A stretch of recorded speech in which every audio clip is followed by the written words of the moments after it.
The US Federal Reserve cut interest rates on Wednesday for the first time in 4 years, stepping back from its aggressive bid to cool the world's largest economy and reduce inflation. Here's a report by Anamika Pandey. In a significant shift for the US economy, the Federal Reserve announced a jumbo-sized rate cut, its first rate reduction cut since the COVID pandemic.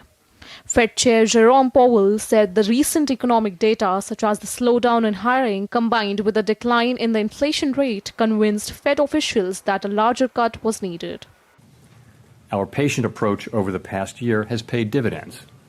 Inflation is now much closer to our objective, and we have gained greater confidence that inflation is moving sustainably toward 2%.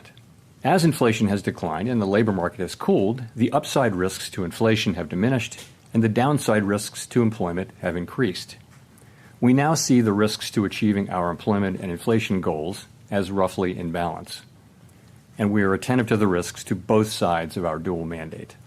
As Americans prepare to cast their votes in a November poll, the strength of the economy and concern about its direction has become a critical issue in the presidential election campaign.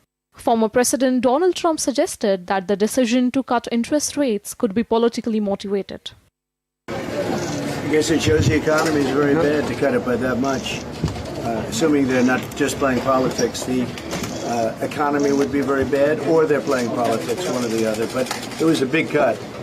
Vice President Kamala Harris called the rate cut welcome news, stressing that her focus is on keeping prices down. Markets surged in response to the central bank's announcement, but all three major indexes eventually moved into the red before the end of the day. The Fed signaled that it will cut the rate by another 0.5 percentage point this year and expects 4 more cuts in 2025 and 2 in 2026.